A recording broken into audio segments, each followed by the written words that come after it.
భారత communist party Marxist Telangana రాష్ట్ర committee ఆధ్వర్యంలో ముగ్గురు నాయకులు సింగరేణి గనులను పరిరక్షించాలని, ప్రభుత్వ రంగంలో కొనసాగించాలని ఈ రక్షణ యాత్రని ప్రారంభించారు.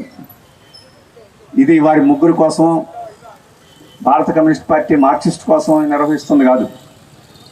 ఇది మొత్తం దేశ ప్రజల కోసం, రాష్ట్ర ప్రజల కోసం నిర్వహిస్తుంది. మరీ ముఖ్యంగా ఈ బొగ్గు గనుల, సింగరేణి బొగ్గు గనుల ప్రాంతంలో ఉన్న ప్రజల కోసం, వారి ప్రయోజనం కోసం నిర్వహిస్తున్న సభ ఇది. ఈ కార్యక్రమం మీలో చాలామంది సింగరేణి కార్మికులు కాకపోవచ్చు, కొంతమంది కార్మికులు కుటుంబాల నుంచి వచ్చి ఉండొచ్చు, కొంతమంది ఆ కుటుంబాల్లో కాకుండా ఈ రామగుండం పట్టణంలో వివిధ రకాల పనులు చేసుకునే కుటుంబాల నుంచి వచ్చి ఉండొచ్చు. కాబట్టి మాకు ఈ సింగరేణి గనులతో మాకు పనే ఉంది అని చెప్పేసి మీరు అనుకోవద్దు. ఎందుకంటే సింగరేణి ఉంది కాబట్టే మనం ఉన్నాం, సింగరేణి లేకపోతే మనం ఉండం. ఈ సింగరేణిని రక్షించుకుంటేనే మన జీవితాలు బాగుంటాయి. ఈ సింగరేణిని రక్షించుకోకపోతే మన జీవితాలు కూడా బాగుండవు.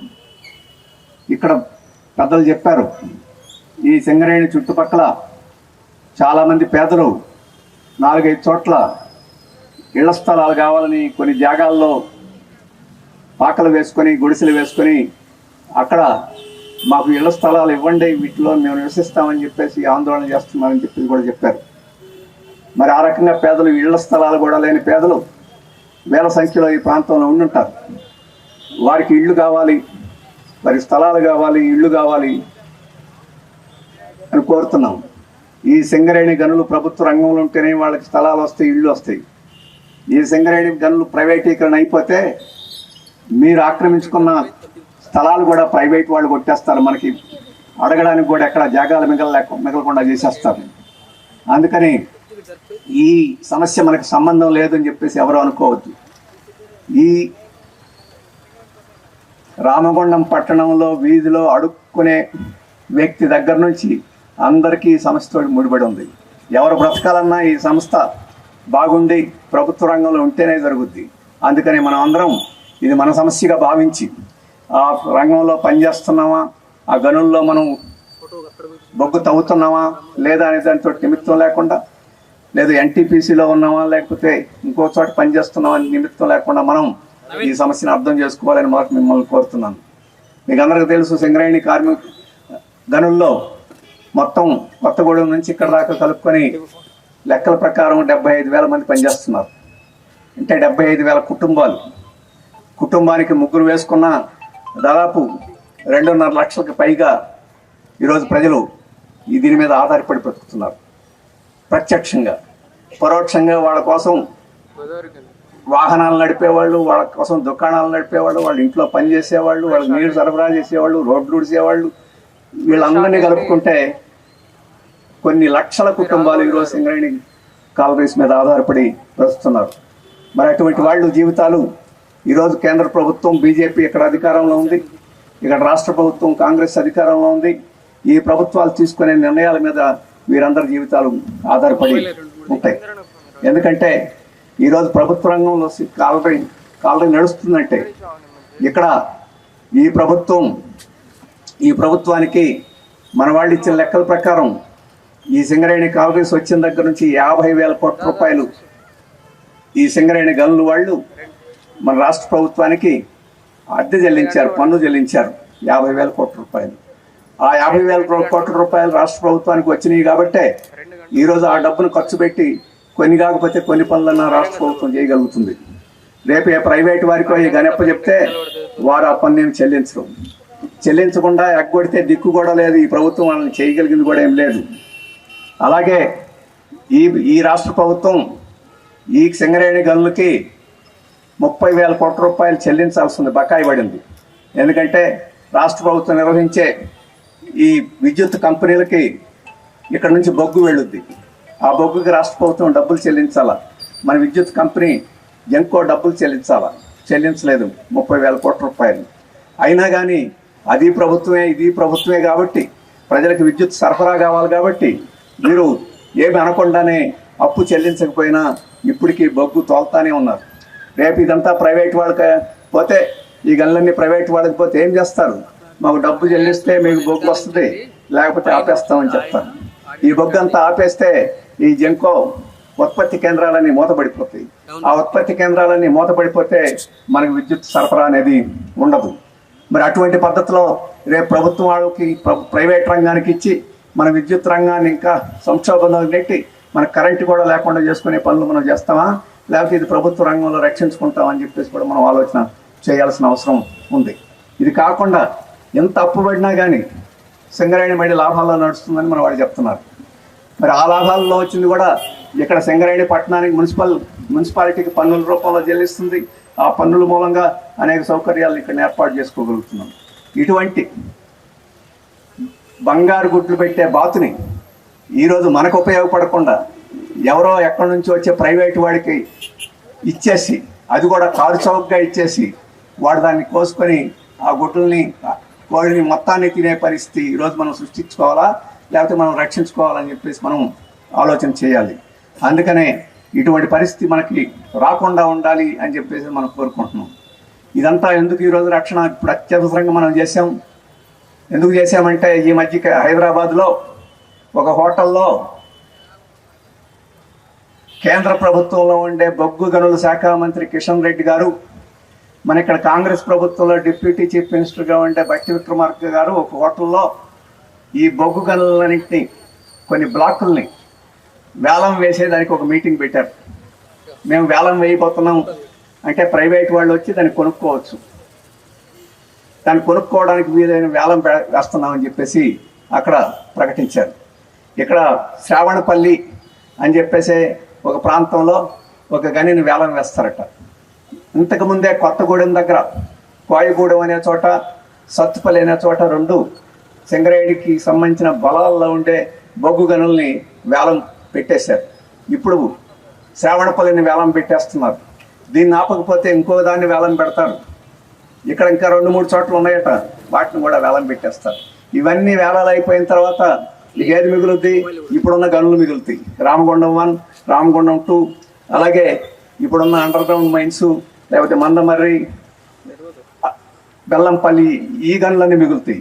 అప్పుడు వాటిని కూడా ఒకసారి మనిషి రక్తం మరిగిన పులి ఊరకుండదు, వేటాడుతూనే ఉంటుంది. ఇక్కడ ప్రైవేట్ వాళ్ళు ఈ బొగ్గు గనులు రుచి మరిగిన తర్వాత ఇప్పటికీ తవ్వని ప్రాంతాలనే తీసుకోరు. రేపు ఇది హాయిగా తవ్విన ప్రాంతాలు ఉన్నాయి, వీటన్నిటిని కూడా స్వాధీనం చేసుకొని వీటిని కూడా ప్రైవేటీకరణ చేసేస్తారు. కాబట్టే అటువంటి ప్రమాదం వచ్చే అవకాశం ఉంది. కాబట్టి ఈ రక్షణ యాత్ర ఈరోజు చేశారు. అయితే కొంతమంది ఈ సింగరేణి గనుల్లో పనిచేసే కార్మికులు, ఉద్యోగులు అనుకోవచ్చు అక్కడెక్కడో ప్రైవేటీకరణ జరుగుతుంది, శ్రావణపల్లిలో, లేకపోతే కోయగూడెంలో జరిగింది, లేకపోతే సత్తుపల్లిలో జరిగింది, ఇక్కడ మాకేం ప్రమాదం లేదే, ఒకవేళ ప్రైవేటీకరణ అయిపోయే నాటికి మేము రిటైర్ అయిపోతాం అని చెప్పేసి కొంతమంది ఎవరైనా సింగరేణి గనుల్లో పనిచేసే కార్మికులు అనుకోవచ్చు. అట్లా ఉండదు బాయ్.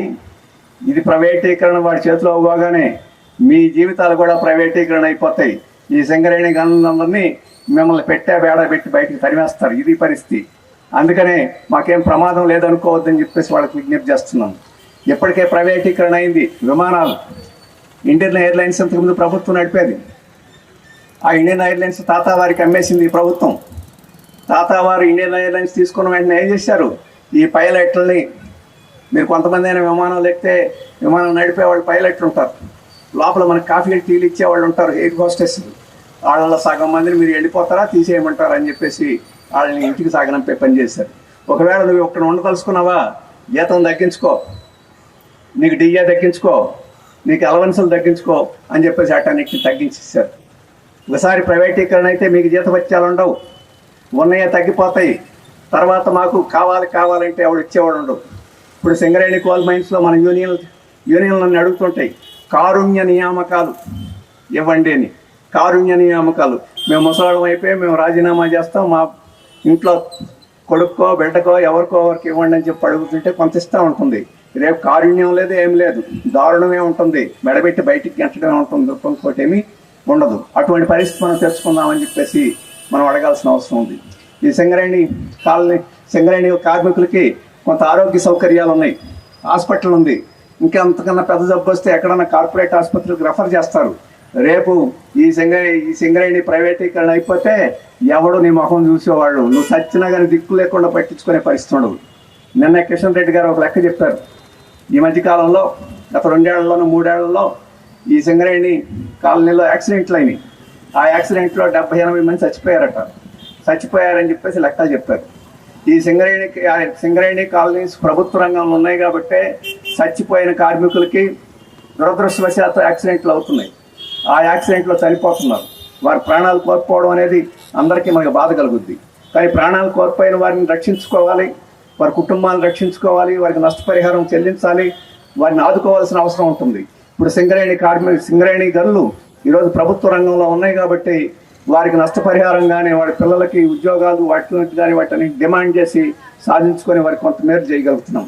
రేపు ప్రైవేట్ వాడికి వస్తే మాకు చెప్పి చచ్చాడా, మాకు చెప్పి యాక్సిడెంట్ అయిందా, మా బాధ్యత ఏం లేదు, మీరు పోతే పోండి లేకపోతే లేదని చెప్పేసి నెట్టేస్తారు. ఏముండదు.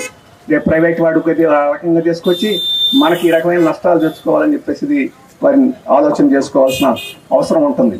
అలాగే ఇప్పుడు పర్మనెంట్ కార్మికులు, నేను 5 ఏళ్ళు పనిచేశాను, 10 ఏళ్ళు పనిచేశాను, కాంట్రాక్ట్ లేబర్గా నన్ను పర్మనెంట్ చేయమని ఆందోళన చేస్తున్నాం. రేపు ప్రైవేట్ వాళ్ళు వస్తే పర్మనెంట్ వాళ్ళే ఉండరు, అంతా కాంట్రాక్ట్ కార్మికులే. ఇప్పుడు కొత్త పద్ధతి వచ్చింది, నిన్ను డిస్మిస్ చేస్తాను, బయటికి పో, మళ్ళీ కాంట్రాక్ట్ లేబర్గా చేరమని చెప్పేసి ప్రైవేట్ వాళ్ళు ఒత్తిడి చేసి నేను డిస్మిస్ చేసి మళ్ళీ కాంట్రాక్ట్ లేబర్గా పెట్టుకుంటున్నారు. అటువంటి పరిస్థితి వస్తుంది. మరి అటువంటి పరిస్థితిని మళ్ళీ తెచ్చుకుంటారా అని చెప్పేసి అడుగుతున్నాం. అందుకని ఈ రకంగా చాలా విషయాలు చెప్పుకోవచ్చు. అందుకని పర్మనెంట్ ఉద్యోగులు ఈరోజు మనకేం లేదు అనుకోవద్దు, వాళ్ళ బ్రతుకులు కూడా ఛద్రం అయిపోతాయి. అందుకనే అటువంటి పర్మనెంట్ కార్మికులు కూడా ఇది మాకు సంబంధం లేని సమస్య అని చెప్పేసి అనుకోవద్దు, మన సంబంధం ఉన్న సమస్య అని చెప్పేసి వారు కూడా ఈ సమస్యలో పాల్గొని ఈ ప్రైవేట్ కాకుండా ఇప్పుడున్న బ్లాకుల్ని ప్రైవేట్ వాళ్ళకి ఇవ్వకుండా, అలాగే సింగరేణికి ప్రైవేటీకరించే ప్రమాదం రాకుండా కూడా వాళ్ళు కృషి చేయాల్సిన అవసరం ఉందని చెప్పేసి వారందరికీ నేను ఈ సందర్భంగా విజ్ఞప్తి చేస్తున్నాను. అలాగే ఈ ప్రాంతంలో చాలామంది దుకాణదారులు ఉన్నారు, ఇటువంటి వాళ్ళందరూ ఉన్నారు, వ్యాపారాలు చేసుకునే వాళ్ళందరూ ఉన్నారు. వాళ్ళందరూ సింగరేణి మీద ఆధారపడే ఈరోజు నడవగలుగుతున్నారు. సింగరేణి కార్మికులకు వచ్చే జీతభత్యాల మీద వాటి మీద ఆధారపడి ఈ వ్యాపారాలు ఇవన్నీ నడుస్తున్నాయి. రేపు సింగరేణి ప్రైవేటీకరణ అయితే అటువంటిది ఏముండదు. జీతాలు తగ్గిపోతాయి, భత్యాలు తగ్గిపోతాయి, వచ్చే ఆదాయాలు తగ్గిపోతాయి. ఈ ప్రైవేటు పెట్టుబడిదారులు సంపాదించుకునే డబ్బంతా ఈ సింగరేణి ప్రాంతంలో ఈ రామగుండంలో ఖర్చు పెట్టరు. వాళ్ళు ఎక్కడికో అమెరికాకు తీసుకెళ్తారు, లేకపోతే ఎక్కడికో తీసుకెళ్తారు. వాళ్ళు స్విస్ బ్యాంకుల్లో దాచుకుంటారు. లేదా ఈ మధ్యకాలంలో మీరు చూశారు, ముఖేష్ అంబానీ గారు, మీకు అందరికి రోజు టీవీలో చూస్తున్నారు, వాళ్ళ అబ్బాయికి పెళ్ళయింది, అమ్మాయిలకి అంతకుముందే పెళ్ళయింది. వాళ్ళ అబ్బాయి పెళ్ళయింది, కోడలు వచ్చింది. మనమందరం ఎవరికైనా కొత్త పెళ్లి కూతురు పెళ్లి కొడుకుకి వాళ్ళందరికీ పెళ్ళైతే వాళ్ళ జీవితం సుఖంగా ఉండాలని, పిల్ల జల్లలతోటి బాగా జీవితాంతం వాళ్ళు బాగుండాలని మనం కోరుకుంటాం. మనం కూడా ముఖేష్ అంబానీ గారి కొడుకు కోడలు ఆ రకంగా సుఖంగా ఉండాలని కోరుకున్నాం, ఇబ్బంది ఏం లేదు. కానీ ఒక పెట్టుబడిదారుడి డబ్బులు వస్తే ఏమవుద్ది, ఒక ప్రభుత్వ రంగానికి సంస్థకి డబ్బులు వస్తే ఏమవుతాయి అని చెప్పేదానికి ఉదాహరణ చెప్తున్నాం. ఈ సింగరేణి కార్మిక సంస్థకే ఒక 20,000 కోట్ల 30,000 కోట్ల 1,00,000 కోట్ల లాభం వస్తే ఆ లాభాన్నంతటిని సింగరేణి కంపెనీని అభివృద్ధి చేయడానికి ఉపయోగపడతారు, కార్మికుల యొక్క జీవితాలను మెరుగు చేయడానికి ఉపయోగపడతారు, లేకపోతే రాష్ట్ర ప్రభుత్వానికి అప్పులు ఇస్తారు, లేకపోతే రాష్ట్ర ప్రభుత్వానికి పన్నులు కడతారు, లేకపోతే ఈ ప్రాంతంలో ఉండే గనులు అయితే ఈ రామగుండం పట్టణాన్ని అభివృద్ధి చేయడానికి కొంత ఖర్చు పెడతారు. కానీ అదే కనుక ఈ సింగరేణి మొత్తం ఎవరైనా ఒక ప్రైవేట్ పెట్టుబడిదాడికి చేతులకు పోయిందనుకోండి, వాళ్ళకి 20,000 కోట్లు 30,000 కోట్లు 1,00,000 కోట్లు ఆస్తి వచ్చిందనుకోండి, వాళ్ళు ఏం చేస్తారంటే ముఖేష్ అంబానీ గారు చేసింది చేస్తారు. ఆయన ఈ మధ్య ఒక ఇల్లు కట్టుకున్నాడు. ఆ ఇల్లు అంతస్తులు దాదాపు 50-60 అంతస్తులు ఇల్లు. దాని ఖర్చు ఎంతో తెలుసా? చాలామంది లెక్కలు చెప్పేదాని ప్రకారం 800 కోట్ల నుంచి 1,500 కోట్ల రూపాయలు ఖర్చు అయింది అంటున్నారు. 15,000 కోట్లు ఖర్చు అయిందని వాళ్ళు కూడా ఉన్నారు. మన ఇంటికి ఎంత ఖర్చు అవుతుందంటే, ఇప్పుడు ప్రభుత్వం కట్టించే మన ఇళ్ళకి 5 లక్షల, ప్రభుత్వం కట్టించే ఇళ్ళకి 5 లక్షలు అంటున్నారు. మనం ఎవరైనా సొంత డబ్బులు పెట్టి చిన్న ఇల్లు కట్టుకున్నామంటే 10 లక్షలు అవుద్ది. లేదు కాస్త మధ్యతరగతి వాళ్ళు సింగరేణి కాలనీలో ఆఫీసర్స్ వాళ్ళు కట్టుకుంటే ఒక 50 లక్షలు అవుద్ది. ఇంకా ఈ వ్యాపారస్తులు అటువంటి వాళ్ళు కాస్త డబ్బులు సంపాదించిన వాళ్ళు కట్టుకుంటే వాళ్ళకు కోటి అవుద్ది. కానీ ఇది ఒక ఇల్లు, వాళ్ళ కుటుంబంలో 5గురు ఉంటారు. ఈ 5గురు ఉండటానికి కట్టుకున్న ఇంటికి 1500 కోట్ల రూపాయలు ఒక లెక్క. 15,000 కోట్లు కూడా అయిందని చెప్పి అంటున్నారు. అటువంటి ఒకవేళ 15,000 కోట్లు అయితే మన తెలంగాణలో ఉండే ముఖ్యమైన ప్రాజెక్టులన్నీ, నీటి ప్రాజెక్టులన్నీ కట్టుకోవచ్చు. అంత డబ్బు ఒక పెట్టుబడివాడు సంపాదించిన లాభంలో ప్రజల కోసం ఖర్చు కాకుండా ఒక ఇల్లు కట్టుకోవడానికి ఖర్చు పెట్టుకుంటాడు. మరి సింగరేణి ప్రభుత్వ రంగంలో అంటే ఎవడు కట్టుకుంటాడు? ఎండి కట్టుకుంటాడా? ఎవడు కట్టుకోడు కదా. మనకే ఏదైనా సహాయం చేసి దొరుకుతుంది. సరే, పెళ్లి సంగతి చూడండి. పెళ్లికి ఎంత ఖర్చు అయిందండి? 4,000 కోట్లని లెక్క, $600 మిలియన్ లెక్క. 4,000 కోట్లు ఒక పెళ్లికి. ఈ 4,000 కోట్లు ఎక్కడి నుంచి వచ్చినాయండి? ఎక్కడి నుంచి వచ్చినాయంటే ఇట్లాంటి కంపెనీలన్నింటినీ స్వాధీనం చేసుకొని డబ్బులు సంపాదించుకొని కట్టుకున్నారు. అందుకని ప్రైవేటు పెట్టుబడిదారుల దగ్గరికి ఇట్లాంటివన్నీ వెళితే దీంట్లో వచ్చే లాభాలని ఇళ్ళు కట్టుకోవడానికి, జల్సాలు చేయడం కోసం, పెళ్ళిళ్ళు చేసుకోవడం కోసం, ఇట్లాంటి వాటన్నిటికీ వచ్చిన చుట్టాలకందరికీ 2 కోట్ల వాచీలు ఇచ్చారట. ఆ చుట్టాలు వాచీలు లేని వాళ్ళు కాదు. షారూక్ ఖాన్లు, సల్మాన్ ఖాన్లు, ఐశ్వర్యరాయలు, వాళ్ళకి 2 కోట్ల వాచీలు ఇచ్చారట. 2 కోట్లు మీకు వాచీ ఇస్తే మీరు ఏం చేసుకుంటారు? దాన్ని 200 వాచీలను అదే టైం కనపడుతూ, 2 కోట్ల వాచీలను అదే టైం కనపడుతూ, ఏ టైంలో ఏం తేడా ఉండదు. అయినా డబ్బులు ఉన్నవాళ్ళు, ప్రైవేట్ పెట్టుబడిదారులు ఏ రకంగా నిరుపయోగంగా దుర్వినియోగం చేస్తారో, ప్రజలకు ఉపయోగపరంగా చేస్తారని చెప్పేసి ఇక్కడేమో ఇళ్ళు లేకుండా గుడిసెలు వేసుకుంటుంటారు, వాళ్ళకి డబ్బులు ఉండవు. వీధుల్లోనేమో తిండి లేక అడుక్కుంటుంటారు, వాళ్ళకి డబ్బులు ఉండవు. ఇక్కడ సింగరేణి కార్మికుల్లో తమ పిల్లలను చదివించుకోవడానికి డబ్బులు ఉండదు. గుండెపోట అది వస్తే వైద్యం చేయించుకోవడానికి డబ్బులు ఉండవు హాస్పిటల్కి. కానీ వాళ్ళకి మాత్రం డబ్బులు ఉండవు. కానీ ఈ ప్రైవేట్ కంపెనీలకు మాత్రం కోట్ల రూపాయలు డబ్బులు ఉంటాయి. అది ఎక్కడి నుంచి వస్తాయి?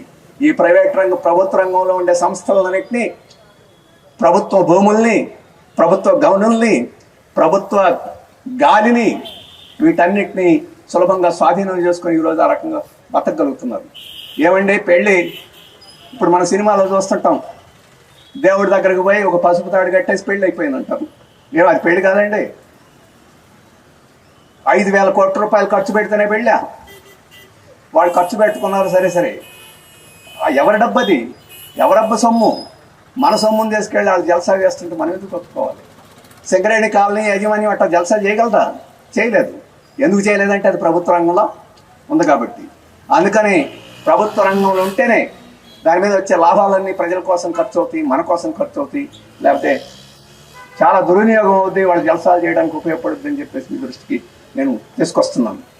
మరి దీనికి ఎందుకు ఎవరు చేస్తున్నారండి ఈ పని చేస్తుంది కేంద్ర ప్రభుత్వం చేస్తుంది. అక్కడ బీజేపీ ప్రభుత్వం ఉంది. అది అప్పుడు మోడీ గారు ప్రధానమంత్రిగా ఉన్నారు. ఆయన ఏమిటంటే ఈ దేశంలో ఉండే సంపద, నేలలో ఉండే గనులు ప్రైవేట్ వాళ్ళు చేయాలి, సింగరేణి లాంటి సంస్థలు ఉండకూడదు. ఈ గాలి ఉంది, మనం సెల్ ఫోన్లు అన్నీ మాట్లాడతాం, ఇది గాలిలో ప్రయాణం చేసి వస్తుంది. ఈ గాలి అంతా వాళ్ళు కూడా ప్రైవేట్ వాళ్ళకే ఇవ్వాలి, అది ప్రభుత్వ రంగం ఉండకూడదు. మీరందరూ సీసాలు మీరందరూ కాదు, నేను కూడా సీసాలు నీళ్ళు తాగుతాం ప్రయాణంలో. మున్సిపల్ నీళ్లు సప్లై చేయరు. ఈ సీసాల మున్సిపల్ నీళ్లు మనకు సప్లై చేశారంటే, ప్రభుత్వ రంగం మున్సిపల్ నీళ్లు సప్లై చేశారంటే ఈ బాటిల్స్ కొనం. అందుకని ఈ మున్సిపాలిటీల్లో నీళ్లు ఇవన్నీ కూడా ప్రైవేటీకరించడానికి ప్రయత్నం చేస్తున్నారు, సీసాల వ్యాపారం చేయాలని ప్రయత్నం చేస్తున్నారు. ఇంతకుముందు ప్రభుత్వ దవాఖానాలు ఉన్నాయి, అవన్నీ దివాళా దించేశారు, ఇప్పుడు ప్రైవేట్ ఆసుపత్రులు పెడుతున్నారు. ఇంతకుముందు గవర్నమెంట్ స్కూల్స్ ఉన్నాయి, బళ్ళు ఉన్నాయి, అవన్నీ ఇంతకుముందు బాగా నడిచాయి, వాటిని దివాళా దించారు. ఇప్పుడు పెద్ద చైతన్య, నారాయణ ఇట్లాంటి పెద్ద సంస్థలన్నింటినీ ముందుకు తీసుకొచ్చి వాటికి డబ్బులు చేసుకునే దానికి ఇస్తున్నారు. ఇట్లాంటి పనులన్నీ మోడీ గారు విధానాలు ప్రవేశపెట్టారు. విమానాలు అమ్మేశాడు. మన బిఎస్ఎన్ఎల్ అంటే సెల్ ఫోన్ కంపెనీ, దాన్ని అమ్మేశాడు. ఇప్పుడు విశాఖపట్నంలో స్టీల్ ప్లాంట్ ఉంది, మనం ఈ ఐరన్ అంతా ఉత్పత్తి చేస్తుంది, మనం ఇల్లు కట్టుకునే దానికి వాడుకునేది అంతా ఉత్పత్తి చేస్తుంది, దాన్ని ఇప్పుడు అమ్మేయాలని చెప్పేసి అనుకుంటున్నాడు. ఇక్కడ సింగరేణి గనులు కూడా పొగబెట్టేస్తున్నాడు, ఒక్కొక్కటి ఆ రకంగా అమ్మకానికి పెడతా ఉన్నారు. ఈ రకంగా దేశంలో 240 సంస్థలు ఉంటే అటన్నిటిని అమ్మేసేయాలని చెప్పేసి ప్రయత్నం చేస్తున్నారు. ఎవరికి అమ్ముతాడు? అంబానీకి, అదానీకి, ఇట్లాంటి వాళ్ళందరికీ ఇవన్నీ అమ్మేసి వాళ్ళు బాగా పెరగడానికి మనం అందరం నష్టపోవడానికి ఈరోజు కారణమవుతుంది. అది ప్రధానమైన అంశం. ఈ మధ్య 2 గనులు అక్కడ ఉన్నాయి, కొత్తగూడెం దగ్గర, సత్తుపల్లి దగ్గర. ఆ గనులు ఇచ్చారు, కానీ మీకు అందరికీ తెలుసు గని తవ్వితే మట్టి వస్తుంది, ఆ మట్టి పోయాలి. ఆ మట్టి పోయడానికి స్థలం లేదు. ఆ స్థలం అంతా సింగరేణి యాజమాన్యది. ఇప్పటి వరకు సింగరేణి యాజమాన్యం మేము ఆ స్థలం ఇవ్వము, వాళ్ళు తవ్వుకొని ఎక్కడ పోసుకుంటారో వాళ్ళు నిర్ణయించుకోండి అని చెప్పేసి చెప్తూ వచ్చారు. ఇప్పుడు మన వాళ్ళు చెప్పింది ఏంటంటే కేంద్ర ప్రభుత్వం రాష్ట్ర ప్రభుత్వానికి ఒక ఆదేశం ఇచ్చింది. ఏమని? మీరు ఆ చుట్టుపక్కల ఉండే భూముల్ని ఆ తవ్విని మట్టి పోయడానికి మీరు ఇవ్వాలి, మీకు కావాల్సి ఉంటే వాళ్ళు అర్థిస్తారు అని సింగరేణి యాజమాన్యానికి రాష్ట్ర ప్రభుత్వానికి కూడా ఉత్తరం రాశారని చెప్పేసి తెలిసింది. ఆ రకంగా ఈ ప్రైవేట్ వాళ్ళకి మద్దతుగా అవసరమైతే రాష్ట్ర ప్రభుత్వాన్ని ఒత్తిడి చేసే సింగరేణి యాజమాన్యాన్ని బెదిరించి ఇప్పించాలని ఈరోజు మోడీ గారు ప్రయత్నం చేస్తున్నారు. దాన్ని మనం వ్యతిరేకించాలా లేదా అని చెప్పేసి ఈరోజు మనం తెలుసుకోవాలి. అందుకని మనం ఈరోజు ఈ రక్షణ యాత్ర దాన్ని వ్యతిరేకించేదానికి కోరుకుంటుంది. ఈ సింగరేణి ప్రాంతంలో ఎక్కడ ఏ గనిని మేము ప్రైవేటీకరణ చేసినా మేము ఒప్పుకోం, మేము ఎదిరిస్తాం, అడ్డుకుంటాం. అవసరమైతే ఎవరైనా వచ్చి తవ్వాలని చెప్పంటే వాళ్ళని గడ్డ మీద కాలు పెట్టనేమో అని చెప్పేసి మనం ఈరోజు నిర్ణయం చేసుకోవాల్సిన అవసరం ఉంది. మీకు అందరికీ తెలిసి విశాఖపట్నం స్టీల్ ప్లాంట్ అమ్మాలని చూశారు. ఇప్పుడు 2.5 సంవత్సరం అయిపోయింది. స్టీల్ ప్లాంట్ కార్మికులందరూ 40,000 మంది కార్మికులు ఒకటే చెప్పారు, మీరు ఎవరన్నా కొనుక్కుంటే ఎక్కడో ఢిల్లీలో కొనుక్కుంటారేమో, కొనుక్కున్న కానీ ఈ ఫ్యాక్టరీలోకి వచ్చి ఈ ఫ్యాక్టరీలో కాలు పెట్టాలా, కాలు పెడితే కాళ్ళు ఉండవు జాగ్రత్త అని చెప్పేసి ఆ కార్మికులందరూ చెప్పారు. ఇప్పటి వరకు రాలేదు అక్కడికి. ఈ మధ్య కేంద్ర ప్రభుత్వం మంత్రి అక్కడికి వెళ్ళి మేము దీన్ని ప్రైవేటీకరణ చేయాలనే ఆలోచన లేదు అని చెప్పేసి వాళ్ళు చెప్తున్నాడు. ఎందుకని? అక్కడ కార్మికులు నిలబడ్డారు, కబడ్దారు మీరు ఇక్కడ ఎవడన్నా వస్తే మీ సంగతి చూస్తాం, ఎట్లా ఫ్యాక్టరీలోకి నువ్వు కాలు పెట్టి చూస్తావో, ఎక్కడ నువ్వు దీన్ని స్వాధీనం చేసుకుంటావు చూస్తావని చెప్పారు. కాబట్టి ఈరోజు అక్కడ ప్రైవేటీకరణ పూర్తిగా ఆగిపోయిందని చెప్పలేము. రేపు ఏం చేస్తారు? ఇవాళకి మేము చేయమని చెప్పాల్సిన పరిస్థితి వచ్చింది. ఇక్కడ కూడా అదే పని చేయాలి. ఇక్కడ శ్రావణపల్లిలో ఎవడైనా ఇక్కడికి వచ్చి ప్రైవేట్ వాడు ఇక్కడ మేము తవ్వుతాం, మట్టి తీస్తాం అని చెప్పి ఆ మట్టిలో పూడ్స్తాం జాగ్రత్త అని చెప్పేసి మనం చెప్పాల్సిన అవసరం ఉంది. అప్పుడే దీన్ని మనం కొట్టగలం. ఆ రకంగా మనం చెప్పగలిగినప్పుడే అసలు వాళ్ళు రాకుండా ఉంటారు. మనం చెప్పకుండా మర్యాదలు పాటించేసేసి మెతకగా అంటే మెతకాడిని మొట్టబుద్ధి అవుద్దట. ఇక్కడ కూడా అంటారా మొట్టడం? మెతకగా ఉంటే మొట్టబుద్ధి అవుద్దట. గట్టిగా ఉంటే భయపడి వెనక్కిపోతారు. మనం మెతకగా ఉంటే మనం చేయలేము. అందుకని ఇక్కడ ఆ రకమైన చూపించాలి. అలాగే కోయగూడెందే సప్తపల్లిది మీరు తీసుకున్నారు, ఇక ఒప్పుకోం, మీరు వదిలేసి వెళ్ళిపోండి, మా సింగరేణికి స్వాధీనం చేయండి, సింగరేణి దాన్ని నడుపుద్దని చెప్పేసి మనం నిర్ణయం తీసుకొని మనం ప్రకటించాల్సిన అవసరం ఉంది. అటువంటి పద్ధతిలో పోతేనే మనం ఈ మోడీ ప్రభుత్వాన్ని ఎదిరించి అక్కడ నిలబెట్టి ఆ రకంగా మన ఆ సంస్థను రక్షించుకోగలం. ఆ సంస్థను రక్షించుకోవడం ద్వారా మన బ్రతుకులను కూడా మనం రక్షించుకోగలం అని చెప్పేసి నేను చెప్తున్నాను. ఇక రెండో విషయం, ఇక్కడ రాష్ట్ర ప్రభుత్వం ఉంది, అంతకుముందు టీఆర్ఎస్ ప్రభుత్వం ఉంది, ఇప్పుడు కాంగ్రెస్ ప్రభుత్వం వచ్చింది. కాంగ్రెస్ ప్రభుత్వానికి నాయకత్వం ఇప్పుడు ముఖ్యమంత్రి గారు రేవంత్ రెడ్డి గారు ఉన్నారు. ఇక్కడ కేంద్ర ప్రభుత్వంలో మంత్రి కిషన్ రెడ్డి గారు బొగ్గు మంత్రే. ఆయన బొగ్గు మంత్రి. మరి బొగ్గు మంత్రి ఇక్కడే ఉన్నారు. రాష్ట్ర ప్రభుత్వంలో కాంగ్రెస్ ముఖ్యమంత్రి ఉన్నారు. మరి వీళ్ళేం చేస్తారని చెప్పేసి అడుగుతున్నాను. దురదృష్టం ఇంతకుముందు చెప్పాను, వీళ్ళిద్దరు కలిసి వేలం వేయడానికి ఉమ్మడిగా హోటల్లో సమావేశం పెట్టారు. అక్కడేమో ఈ బీజేపీ అంత చూస్తాం, దీని సంగతి చూస్తాం అని చెప్పేసి రాహుల్ గాంధీ అక్కడ ఉన్నాడు. మీరు పార్లమెంట్ సమావేశంలో చూశారు, రాహుల్ గాంధీ అన్నాడు, మీరు అభిమన్యుల్ని చేసి దేశంలో ప్రతిపక్షాలను దెబ్బతీయాలని ప్రయత్నం చేస్తున్నారు, మేము అభిమన్యులు కాదు అర్జునులు మీ సంగతి చూస్తాం అని చెప్పేసి అక్కడ రాహుల్ గాంధీ గట్టిగా మాట్లాడుతున్నాడు. మరి ఇక్కడ బట్టి విక్రమార్క గారేమో కిషన్ రెడ్డి గారు పక్కన కూర్చొని ఇద్దరు కలిసి వేలం వేసి ప్రైవేట్ వాళ్ళకి అప్పు చెప్పాలని ప్రయత్నం చేస్తున్నారు. ఇదేం న్యాయం అని చెప్పేసి కాంగ్రెస్ ప్రభుత్వాన్ని అడుగుతున్నాను. ఈ మధ్యకాలంలో నీతి ఆయోగ్ అని ఒక సంస్థ ఉంది. ఆ సంస్థ ముఖ్యమంత్రులందరినీ కలిపి సమావేశం అయ్యాలని చెప్పి అనుకున్నారు. దానికి అధ్యక్షుడు మోడీ గారు వహించారు. కాంగ్రెస్ ముఖ్యమంత్రులు, ప్రతిపక్షాల ముఖ్యమంత్రులు, సిపిఎం ముఖ్యమంత్రి విజయన్ గారు, అలాగే టిఎంసి అలాగే జార్ఖండ్లో ముఖ్యమంత్రి సోరెన్ గారు, ఇటువంటి వాళ్ళు కాంగ్రెస్ కాని వాళ్ళు, ఈ ముఖ్యమంత్రులందరూ ఒక నిర్ణయం చేశారు, మేము అక్కడికి వెళ్ళడం బాయ్కాట్ చేస్తామని. మరి అక్కడ రాహుల్ గాంధీ వాళ్ళందరేమో మోడీ గారి మీటింగ్లను బాయ్కాట్ చేస్తుంటారు, ఇక్కడ కిషన్ రెడ్డి గారి మీటింగ్ పక్కకి వెళ్ళి బట్టి విక్రమార్క కూర్చొని స్నేహంగా కాలక్షేపం చేస్తుంటారు. ఇదేమిటని అడుగుతున్నాం.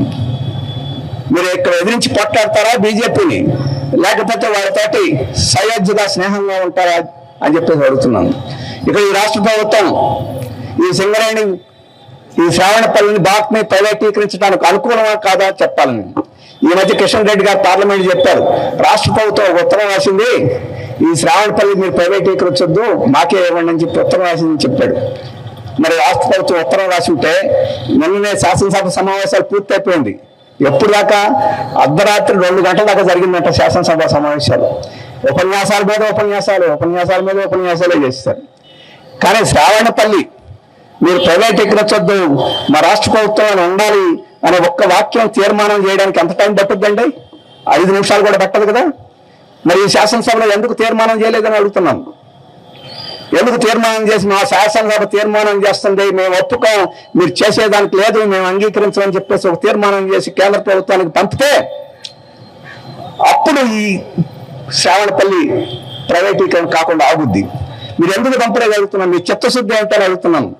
మేము నిజంగా ఉత్తరం అనేది మా కోసం అంటే ప్రశ్న మేము కూడా అడిగామని చెప్పేసుకునే నాటకం ఆడటానికి చేశారా, నిజంగా చిత్తశుద్ధి ఉందా అని చెప్పి అడుగుతున్నాం. మీకు చిత్తశుద్ధి ఉంటే ఇప్పటికైనా శాసనసభ అవసరం లేదు, ఇప్పటికైనా మీరు మళ్ళీ ఇక్కడ ప్రతిపక్షాలన్నింటినీ కలుపుకొని ఒక డెలిగేషన్ వెళ్ళి మా రాష్ట్రం ఒప్పుకోవడం లేదు, మేము తెలంగాణ ఏర్పాటు చేసుకుంది బంగారు తెలంగాణ కోసం ఏర్పాటు చేసుకున్నాం, తెలంగాణ ఏర్పాటు చేసుకుంది ఈ ప్రజలందరినీ బాగు చేయాలని ఏర్పాటు చేసుకున్నాం, ఇక్కడ ఒక్క పూచిక పనులను కూడా మేము పాని ఆస్తిని కూడా ప్రైవేటీకరించేదానికి ఒప్పుకోమని చెప్పేసి మీరు ఒక డెలిగేషన్ తీసుకెళ్ళి ఈరోజు ప్రధానమంత్రికి మీరు ఇవ్వండి మెమరాండం. ప్రతిపక్షాలు అక్కడ అన్ని ప్రతిపక్షాలకు ఇవ్వండి, మద్దతు కూడగట్టండి, ఇది ఆపండి అని చెప్పేసి రాష్ట్ర ప్రభుత్వాన్ని కోరుతున్నాం. అది చేయకపోతే ఈ ఉత్తరం రాయడం ఇదంతా ఒక నాటకం. ప్రజలకి అడిగితే మేము ఉత్తరం రాసామని చెప్పడానికి చెప్పిన నాటకం తప్ప ఇంకోటి కాదని చెప్పేసి రాష్ట్ర ప్రభుత్వానికి మేము ఇప్పుడు చెప్పదలుచుకున్నాం. అలాగే రాష్ట్ర ప్రభుత్వం ఇదొకటే కాదు, ఈరోజు కేంద్ర బీజేపీ ప్రభుత్వం మొత్తం రాష్ట్రాలకి, అందులో తెలంగాణ రాష్ట్రానికి కూడా అన్యాయం చేసే పనులు చాలా చేస్తూ ఉంది, ప్రజలకి నష్టం చేసే పనులు చాలా చేస్తూ ఉంది. ఒక్క ఉదాహరణ చెప్తాను. మీరు పత్రికల్లో చూశారు, పత్రికల్లో రాబోయే పత్రికలు, ఇక్కడ రైతులు ఉన్నారో లేదో తెలియదు. కేంద్ర ప్రభుత్వం ప్రతి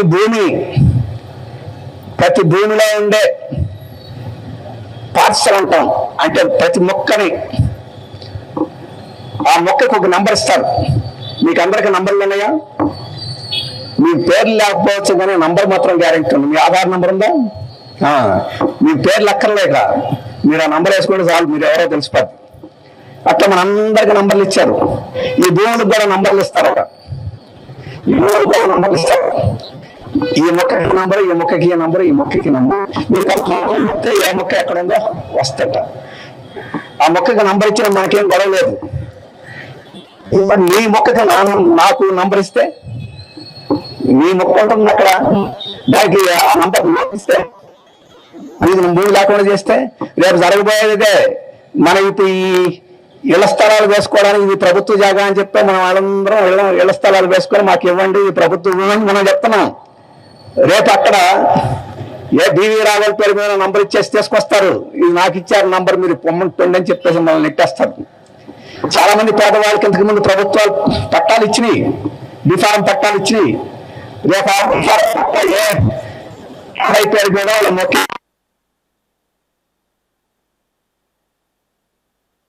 భూమిని ఎలగొట్టాలని చెప్పి అంటారు. రేపు ఈ సింగరేణి స్థానాలన్నింటినీ అట్లాంటి వాళ్ళందరికీ నంబర్లు ఇచ్చేసి కంప్యూటర్లు ఎక్కించేసిన తర్వాత వాళ్ళందరినీ ఎలగొట్టేస్తారు. అటువంటి ప్రమాదం ఉంది. నేను ఎందుకు చెప్తానంటే అట్లాంటి ప్రమాదకరమైన ఈరోజు కేంద్ర ప్రభుత్వం చేస్తూ ఉంటే ప్రభుత్వాన్ని వ్యతిరేకించుద్దా లేదని చెప్పి నేను రేవంత్ రెడ్డి గారిని అడుగుతున్నాను. అది రైతాంగానికి చాలా నష్టం కలగబోతుంది ఆ నిర్ణయం మూలంగా. అందుకనే దానికి అగ్రి స్టాక్ అని ఒక పేరు పెట్టారు, మన బడ్జెట్ లో ప్రకటించారు. ఈ అగ్రి స్టాక్ ని మీరు వ్యతిరేకిస్తారా లేదా రాష్ట్ర ప్రభుత్వం చేర్చుకోవాలని చెప్పేసి అడుగుతున్నాం, వ్యతిరేకించాలని కోరుతున్నాం. అలాగే మరొకటి తీసుకొస్తున్నారు. ఇప్పుడు అన్నిటికీ ఎలక్ట్రిసిటీ మీటర్లు ఉన్నాయి, ఎలక్ట్రిసిటీ కనెక్షన్స్ ఉన్నాయి. ఈ కనెక్షన్స్ అన్నిటికీ మీటర్లు పెడతారట, స్మార్ట్ మీటర్లు పెడతారట. ఇప్పుడు మనకు ఆల్రెడీ మన పట్టణంలో మన ఇళ్ళకి మీటర్లు ఉన్నాయి, కానీ ఇప్పుడు రైతులు వ్యవసాయం చేసుకునే బోర్లకి మీటర్లు లేవు. ఎందుకంటే ఫ్రీ కరెంట్ కాబట్టి వాళ్ళకి మీటర్లు అవసరం లేదు. ఇప్పుడు మోడీ గారు చెప్తున్నారు, మీరు ఎక్కడైనా ఫ్రీ కరెంట్ ఇచ్చేవాళ్ళు బోర్లకి మీటర్లు పెట్టకపోతే మేము కేంద్రం నుంచి మీకు డబ్బులు పంపమని చెప్పేసి మోడీ గారు చెప్తున్నారు.